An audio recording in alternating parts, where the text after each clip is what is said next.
আপন ভাই নামে চেনে।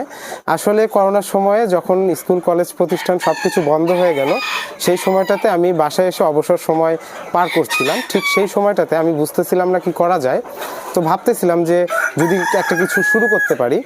আমি আগে থেকেই পাখি কবুতর এগুলো পুষতাম। তো হঠাৎ করে আমি দেখি যে অনলাইনে দেখি 2টা বিদেশি মুরগি। তো সেই মুরগিটা দেখে আমার ইচ্ছা জাগে যে আমি তো এইটা দিয়েও কিছু একটা করতে পারি, ভালো কিছু। তো সেখান থেকে আমি 2টা বাচ্চা নিয়ে আসি, তাও অনেক কষ্টে আম্মুর থেকে ধার নিয়ে। আম্মুর দোয়া স্বরূপ আম্মু আমাকে সেই টাকা ধার দিয়েছিল। ওই যে ধার নিয়ে আসছি, আল্লাহর রহমতে এখন আমার কাছে প্রায় 28টা প্রজাতির প্রায় 250 থেকে 300 মুরগি আছে আমার খামারে।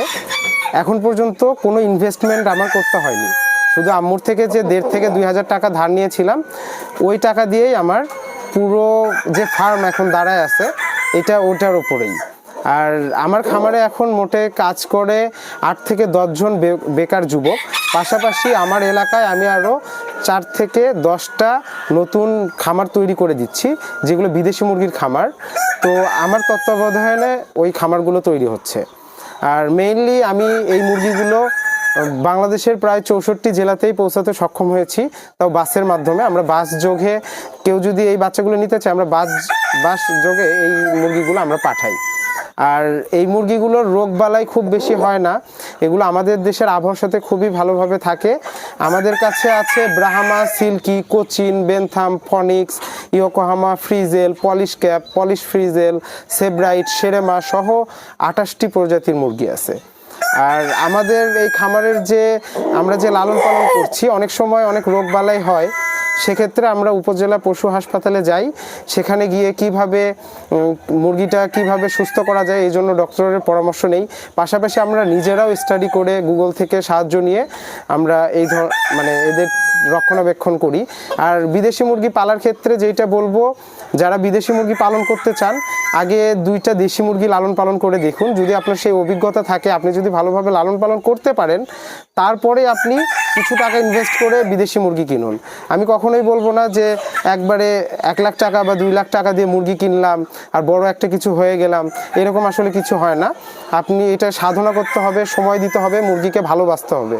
যেমন আমার মুরগিগুলো নিয়ে আমি অনেক কষ্ট করেছি, এই যে এত দূর পর্যন্ত আসছি, অনেক কষ্ট করতে হয়েছে। তারপরেই কিন্তু আমার মুরগিগুলো আমাকে অনেক কিছু দিয়েছে। যেমন এখন আমার নিজের পড়ালেখার খরচ প্লাস পারিবারিক যে খরচ আছে সেগুলো আমি নিজে চালাই। আমার ছোটো ভাইয়ের পড়ালেখার খরচও আমি এই মুরগি বিক্রি করে সেখান থেকে আমি চালাই। আর আমি এটা মনে করি যে আমার এখন চাকরির দরকার নেই, কেননা আমার আন্ডারে এখন 8 থেকে 10 জন বেকার যুবক কাজ করছে। তাদেরকে আমি মাসিক বেতন দিয়ে আমার খামারে কাজ করাচ্ছি। কেউ 2-3 জন খামারে খাবার পানি ওষুধ সব কিছু দেয়। আরও যারা আছে ওনারা অনলাইনে যে ব্যাকআপ, সবসময় মেসেজ আসে, কল আসে, সেগুলো ব্যাকআপ দেয়, সবসময় মেসেজ দেয়, অনলাইন প্রতিনিধি রেখেছি। তো আল্লাহর রহমতে সব কিছু আমার খামারে এখন খুব ভালোভাবেই চলছে। আর আমরা সবসময় এই মুরগিগুলোকে ভ্যাকসিনেশন করি। আপনারা মুরগি পালেন, হাঁস পালেন, গরু পালেন, ছাগল পালেন বা যেইটাই পালেন, সঠিক যে পরিচর্যা যেটা আছে ওইটা যদি ভালোভাবে করতে পারেন, তাহলে রোগবালাই হবে না। যেমন আমার খামারে আমি সবসময় স্যাভলন, তারপর জীবাণুনাশক এগুলো দিয়ে আমরা সবসময় স্প্রে করে রাখি। দিনে সকাল বিকাল 2 বেলায় আমরা এই স্প্রেগুলো করি। তাই এতে রোগ জীবাণু কম আসে। বাইরে থেকে লোকজন আসে, দেখতে আসে, তাদেরকে আমরা স্প্রে করে দেই। তো স্প্রে করে দেওয়ার কারণে আসলে রোগবালাইটা বাইরে থেকে আসতে পারে না। তো এই কারণে আমার খামারে আল্লাহর রহমতে এখন পর্যন্ত মুরগি পালন করছি, কোনো ক্ষয়ক্ষতির সম্মুখীন হয়নি। আর প্রথমে শুরু করেছিলাম 1000 টাকা দিয়ে একজোড়া সিল্কি মুরগি নিয়েছিলাম, আর ওই যে খাবার টাবার সহ খাঁচা বানাইছিলাম। এই সহকারে আম্মুর থেকে 2000 টাকা নিয়ে শুরু। তারপরে এই যে এই খামারটা, এটা আমার আব্বু যখন প্রথমে, তো আব্বু একদমই রাজি না যে আমি জেলা স্কুলের স্টুডেন্ট, পড়ালেখার পাশাপাশি এটা করতেছি। আব্বু একদমই পছন্দ করতো না, কি সব মুরগি পালে না পালে। পরে যখন দেখলো যে না, ছেলে কিছু ইনকাম করছে বা ভালো কিছু করছে, ঠিক সেই সময়টাতে এসে আব্বু আমার পাশে এসে দাঁড়ায় এবং তিনি এই পুরো খামারটা, পেছনে যে খামারটা দেখছেন ওইটা বানাই দিছে। আর এই সাইডে যে বিল্ডিংটা, এটা আমরা পুরোপুরি এই যে আমার মুরগি বিজনেস, সেখান থেকেই এখন এই বিল্ডিংটা উঠাইছি। এর উপরে আমরা ইনশাল্লাহ ভবিষ্যতে খামারটা দিয়ে দিব। এখানে খামার থাকবে, উপরে আরও খামার থাকবে, উপরে আরও মুরগি কালেকশন করব। আমার ইচ্ছা আছে বাংলাদেশের সব থেকে বেশি জাতগুলো সংগ্রহ করা এবং বাংলাদেশের যে বেকার যুবকরা আছে সেই যুবকদের কিছু যদি আমি একটা সহযোগিতা করতে পারি, যে আমার বিদেশি মুরগিগুলো যেহেতু সবাই পছন্দ করছে, দেশের উচ্চ পর্যায়ে থেকে একদম নিম্ন পর্যায়ের মানুষগুলো সবাই কিন্তু আমার এই মুরগিগুলো পছন্দ করে, দেখতে ভালো লাগে, দূর দূরান্ত থেকে আসছে মানুষ, এসে মুরগি নিয়ে যাচ্ছে, দেখতেছে, এটা আমার কাছে আনন্দের একটা ব্যাপার। পাশাপাশি যারা এই মুরগিগুলো লালন পালন করতে চায়, আমরা সব সময় আমাদের শখের মুরগিওয়ালা পেজের মাধ্যমে সাপোর্টটা দিয়ে থাকি। আর বেকার যুবকদের ক্ষেত্রে আমরা অনেক সময়, স্টুডেন্ট যারা বলে যে ভাই আমি স্টুডেন্ট, তাদের ক্ষেত্রে আমরা মুরগির বাচ্চার দামটাও অনেক সময় কমায় রাখি, কেননা তারা যদি আমার থেকে 2-4টা বাচ্চা নিয়ে যদি একটা কিছু করতে পারে, নিজে যদি স্বাবলম্বী হতে পারে, তো আলহামদুলিল্লাহ আমি এটাকে অনেক বড় একটা কাজই মনে করি। আর আমার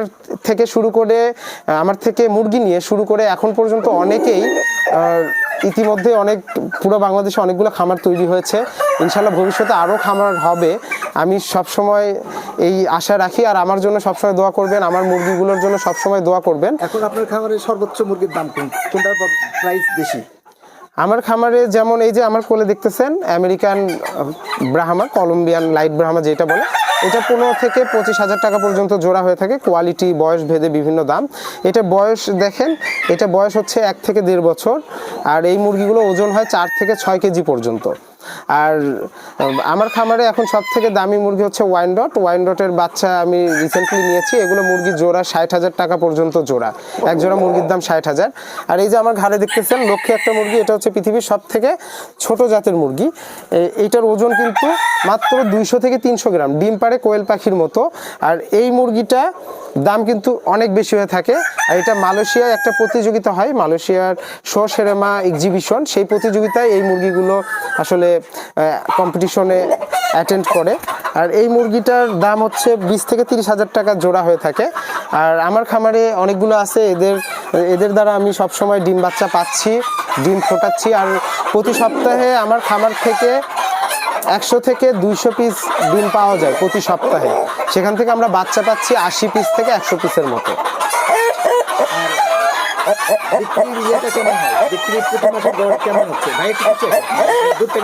দূর থেকে ধরলে হবে, নিচের দিকে।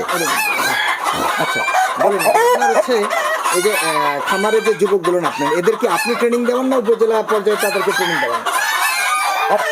আপাতত যেহেতু আমি নিজ উদ্যোগে শুরু করেছি, আমি মূলত যে 10-12 জনকে নিয়ে শুরু করেছি, তাদেরকে আমি নিজে ট্রেনিং দিচ্ছি। আমার যে অভিজ্ঞতা সেটাকে কাজে লাগিয়ে তাদেরকে আমি নির্দিষ্ট সময়ে তাদের বাসায় গিয়ে দেখে শুনে, যে তোমরা এই করো, এই ওষুধ দাও, এইভাবে ট্রিটমেন্টটা করো, এই খাবারটা দাও, বা এখন লাইট অফ করে রাখো, এতক্ষণ পর্যন্ত লাইট জ্বালায় রাখবা, এই সাপোর্টগুলো আমি আপাতত নিজেই দিচ্ছি। কিন্তু আমি যদি সরকার থেকে যদি কোনো সাপোর্ট পাই, তাহলে কিন্তু আমি এই জিনিসটা খুব বড় আকারে অনেক যুবকদের কিন্তু একটা সহায়তার হাত বাড়াই দিতে পারবো ইনশাল্লাহ। আপনার কাছে কোন কোন দেশের কি কি জাতের মুরগি আছে?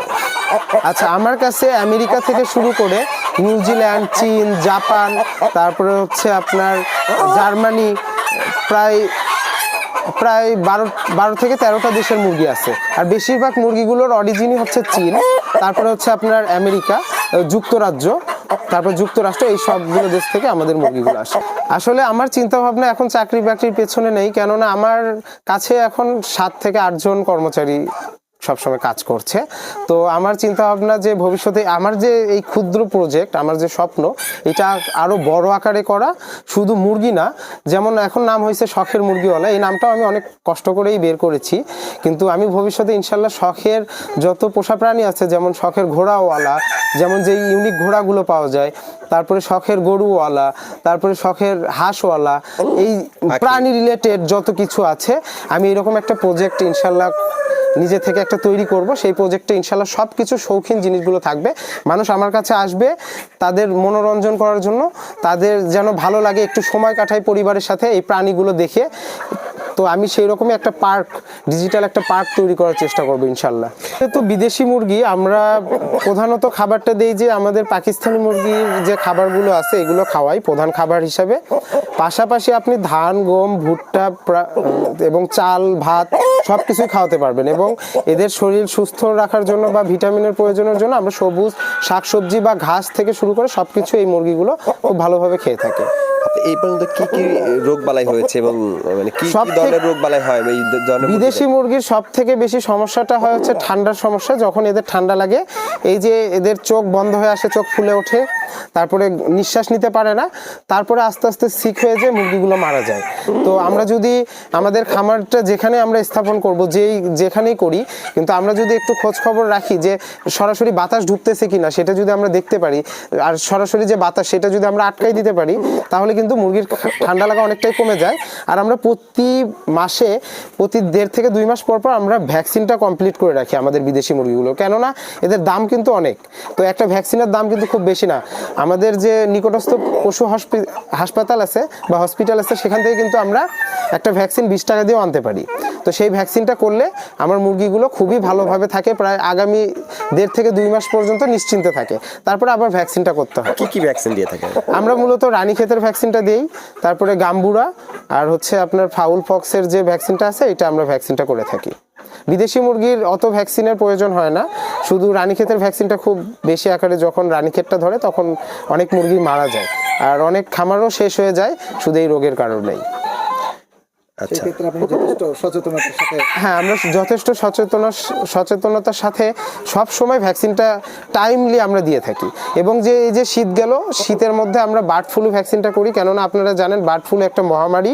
এই মহামারীটা একবার আসলে, আমাদের বাংলাদেশে ইতিমধ্যে অনেকবার এসেছে, বার্ড ফ্লু আসার কারণে কিন্তু হাজার হাজার পোলট্রি যে খামারিরা আছে তারা কিন্তু ধ্বংসের মুখে, অনেকের লস খেয়েছে।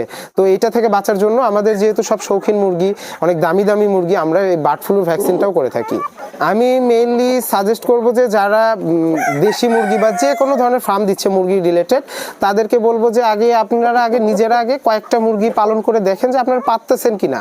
যদি 1-2 মাস লালন পালন করতে পারেন, তারপরে কিন্তু আপনি অন্য বড় আকারে বাণিজ্যিকভাবে যেমন 500 পিস মুরগি তুললেন বা 1000 পিস মুরগি তুলে লালন পালন করতে পারবেন। আর এক্ষেত্রে আমি সবসময় যেটা বলি সেটা হলো যে পরিষ্কার পরিচ্ছন্নতা সব দিক থেকে রাখতে হবে। যেমন খামারের বায়োসিকিউরিটিটা মেনটেন করতে হবে। আমাদের খামারে যে কোনো সময় লোক আসলে আমরা স্প্রের মাধ্যমে তারপরে তাকে বাসায় ঢোকাই, তারপরে খামারের মেঝেতে চুন ব্যবহার করি, অনেক সময় স্যাভলন দেই, তারপরে হচ্ছে টিমসিন যে জীবাণুনাশক পাওয়া যায়। হাইজেনিক মেনটেন করলে কিন্তু রোগ জীবাণু বাইরে থেকে আসবে না, সেক্ষেত্রে আপনার প্রাণীগুলো সুস্থ থাকবে, আপনার লস হওয়ার সম্ভাবনা 80% কমে আসবে। তারপরেও যদি কোনো রোগের আক্রান্ত হয়, সেক্ষেত্রে আমি মনে করি তৎক্ষণাৎ সেই আক্রান্ত মুরগিটাকে নিয়ে পশু হাসপাতালে গেলে তারা আপনার সার্জারি, হ্যাঁ, তারা সার্জারি করে মুরগিটা খুব ভালোভাবে দেখে বলে দিতে পারবে যে রোগটা শনাক্ত করে তারা যে ওষুধগুলো দিবে সেই আদলে ঔষধ খাওয়াতে পারে। আমার মুরগি একবার কিছুদিন আগে একটা মুরগি মারা গিয়েছিল, আমি বুঝতে পারিনি যে হঠাৎ কী জন্য মারা গেল।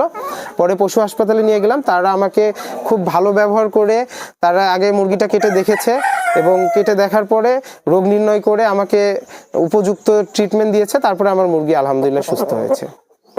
এখনকার কিন্তু আমাদের এই বিদেশি মুরগিগুলো সবগুলোই কিন্তু অনেক সুন্দর, তারপরেও যে মুরগিগুলো আসলে বাসা বাড়িতে কিন্তু আমাদের খুব বেশি জায়গা থাকে না, খুবই স্বল্প জায়গা, বারান্দায় অনেকে শখ করে পোষে বা ছাদে শখ করে পোষে, তাদের জন্য ছোট জাতের মুরগিগুলো যেমন কোচিন আছে, এই যে আমার ঘাড়ে দেখতে পাচ্ছেন, এই মুরগিগুলো কিন্তু হ্যান্ড টেম হয়, হাতে এসে বসে থাকে, ঘাড়ে বসে থাকে। সেব্রাইট আছে, কোচিন আছে, তারপর হচ্ছে এই যে সেরেমা, এটা সেরেমা জাতের মুরগি, সেরেমা আছে, তারপরে হচ্ছে আপনার সিল্কি আছে, পলিশ ক্যাপ আছে। এই জাতের মুরগিগুলো তুলনামূলকভাবে ছোট এবং এদের লালন পালনও অনেক সহজ হয়ে থাকে এবং খুব তাড়াতাড়ি এদেরকে এরা এই মুরগিগুলো ডিমে আসতে 6 মাস সময় লাগে, আর ব্রাহ্মাটা একটু সময় লাগে, 8 থেকে 10 মাস লাগে। তো এই মুরগিগুলো আমি মনে করি যারা বাসা বাড়িতে পালন করতে চায় তাদের জন্য এই মুরগিগুলো, ছোট মুরগিগুলোই বেস্ট। আর আপনার তো মনে হয় এই ডিম ফুটিয়ে বাচ্চা উৎপাদন করে বিক্রি করছেন, সেই ক্ষেত্রে কোন বাচ্চাগুলো কেমন দাম রাখছেন, কতদিন বয়স, এই ব্যাপারটা একটু বলবেন। এটা আসলে বাচ্চার দাম বিভিন্ন রকম হয়ে থাকে। আমরা যে মুরগির বাচ্চাগুলো উৎপাদন করছি, এখান থেকে যে ডিম পাচ্ছি, সেই বাচ্চাগুলো আমাদের 500 টাকা পিস থেকে 1000 টাকা পিসের মধ্যে হয়ে থাকে। বিভিন্ন বাচ্চার বিভিন্ন দাম, বিভিন্ন জাত অনুযায়ী। হ্যাঁ, জাত অনুযায়ী বিভিন্ন। কতদিনের বাচ্চা আপনারা হচ্ছে এটা আপনার মনে করেন বিক্রির উপযুক্ত? যারা আসলে এটা ডিপেন্ড করে, যারা ছোট বাচ্চা পালন করতে পারে তারা ছোটতেই নিতে পারে, যাদের বাজেট কম, স্টুডেন্ট, তারা ছোট বাচ্চা নেয়। আর যারা বলে যে আমি শখ করে পালবো, 2 পিস পালবো, তাদেরকে একটু ভ্যাকসিনেশন করা কমপ্লিট করা, যেগুলো 1 থেকে 1.5 মাসের ভেতরে ভ্যাকসিন করা কমপ্লিট হয়ে যায় এবং তাদের ফেদারগুলোও জন্মায়। তো সেই সময়টা হচ্ছে একদম পারফেক্ট সময়, কেউ যদি খামার শুরু করতে চায় আর কি। আচ্ছা, আর আপনার কাছে হচ্ছে যে ফাইটার মুরগি যে বলে চলে এই ধরনের মানে ফাইট করে সব সময় রাগান্বিত অবস্থা থাকে, এই জাতের মুরগি কি জাত আছে এবং সেটার দাম কেমন? আমাদের কাছে ফাইটার মুরগি আছে, তারপরে একটু রাগান্বিত একটা মুরগি আছে ইন্দোনেশিয়ান সুমাত্রা। এই মুরগিগুলো একটু রাগান্বিত হয়ে থাকে। এদের আসলে এদেরকে ছেড়ে রাখা যায় না, এদেরকে আলাদা আলাদা প্রত্যেকটা মোরগকে আলাদা আলাদা ঘরে রাখতে হয়। এই মোরগগুলোর দাম 10 থেকে 20,000 টাকা পর্যন্ত হয়ে থাকে। এদের হাইট, কোয়ালিটি, ব্লাড লাইন এবং বয়স ভেদে বিভিন্ন দাম হয়ে থাকে। আচ্ছা, আপনি যে বিভিন্ন দেশ থেকে বিভিন্ন ওয়েবসাইট দেখে দেখে মুরগিগুলা কিনে নিয়ে আসেন, আসলে তো বিভিন্ন দেশে আবহাওয়া বিভিন্ন রকম হয়ে থাকে, আপনি আসলে কি দেখে বুঝতে পারেন যে বাংলাদেশে এই জাতটা উপযুক্ত হতে পারে, সেই জাতটা আপনি নিয়ে আসেন এবং কিভাবে নিয়ে আসেন এটা একটু বলবেন? আমাদের বাংলাদেশ ষড়ঋতুর দেশ, নাতিশীতোষ্ণ, না শীত না গরম দুইটাই আছে। তো আমরা মুরগি নেওয়ার সময় যেটা দেখি সেটা হলো যে আমরা যখন মুরগি সিলেক্ট করি তখন দেখি যে এই মুরগিটা আমাদের দেশে এসে থাকতে পারবে কিনা।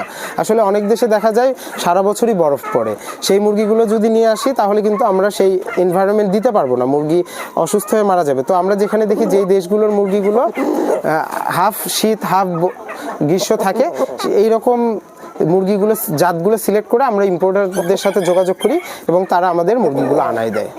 আচ্ছা, এরকম কি কখনো অনলাইনে প্রতারণার শিকার হয়েছেন? না, আমি যখন শুরু করি তখন আমি আসলে বুঝতেছিলাম না যে মুরগি কই থেকে নিব।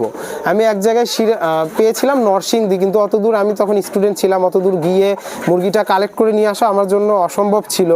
আমাকে আব্বু আম্মু ছাড়তো না যে তুমি যাই মুরগি নিয়ে আসবে, এটা তো কখনোই দিত না। এই জন্য আমি চিন্তা ভাবনা করতে থাকি যে কিভাবে এটা মানুষের একটা ট্রাস্টের পর্যায়ে আনা যায়, এই যে মানুষ যেন অনলাইনে বিশ্বাস করে, কিভাবে নিতে পারে। তো এই জন্য প্রথমে চিন্তা করলাম যে আমার তো আগে শুরু করতে হবে ভরসার সাথে। তারপরে আমি চিন্তা করলাম আশেপাশে, বগুড়া জেলার আশেপাশে কই আছে। তারপরে আমি শেরপুরে পাই, সেখান থেকে 2টা বাচ্চা নিয়ে আসি। তারপরে আমার এই দিয়ে খামার এখন। কিন্তু আমি যেটা চিন্তা ভাবনা করছি সব সময় ফার্স্ট থেকেই, এই যে শখের মুরগিগুলো পেজ খুলছি, এখানে সব সময় আমি আপডেট দেই কোন মুরগি ডেলিভারি যাচ্ছে, কে অর্ডার করলো, যেন মানুষ আস্থার সাথে। আগে প্রথম দিকে মানুষ অত আস্থার সাথে মুরগি নিত না, কারণ আমার তখন অত ছিল না, নাম ডাক ছিল না। কিন্তু এখন দেখা যাচ্ছে এমনি বিকাশে টাকা পাঠাই দিয়ে তারপরে ফোন করে যে হ্যাঁ টাকা পাঠাই দিছি, আপনার যখন হয় সুযোগ সুবিধা অনুযায়ী আপনি মুরগিটা ডেলিভারি দিয়েন। আলহামদুলিল্লাহ আমি এই জায়গাটাতে এখন পর্যন্ত আসতে পারছি।